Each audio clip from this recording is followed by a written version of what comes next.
کہا کہ ایک پٹھان خاتون کو ایک NGOs کی بغیرت خاتون نے کہا، بہت بڑی حویلی تھی، بہت بڑی حویلی تھی، اس حویلی کے اندر پٹھانوں کے بھینسیں بھی بندھی ہوئی تھیں، اور وہ جو پٹھانوں کا بڑا بڑا برقع ہوتا ہے، میری ماں قربان جاؤں اس ماں پہ، وہ عورتیں ننگی سر وہ پہنچ گئی سرخی پاؤڈر لگا کر کے، دوپٹہ بھی نہیں ہے، کہا وہ پختانہ عورت ہے، وہ پختانہ، اس بھینس میں، ان بھینسوں میں تم میں کیا فرق ہے؟ یہ بھی حویلی میں بند، تم بھی حویلی میں بند، یہ بھی محض باہر نہ جا سکے، تم بھی باہر جا نہ سکو، اور یہ ہے کہ اس کو بھی باہر جانے کی اجازت نہیں آپ کو، تو تم میں ان بھینسوں میں اجازت، ان میں فرق کیا ہے؟ ان میں فرق کیا ہے؟ ان میں فرق کیا ہے؟ واہ!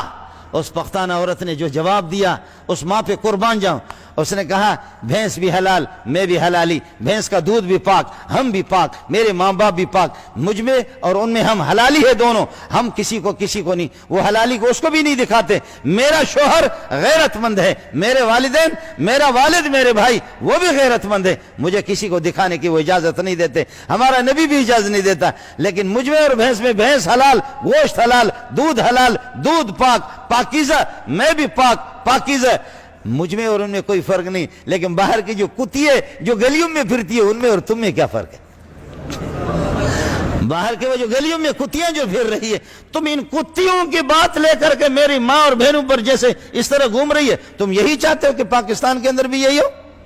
چاہے وہ سری لنکا ہو یا یہ ہے کہ کوئی بھی ملک ہو، ہم بتا رہے ہیں کہ اپنے دائرے کے اندر رہو،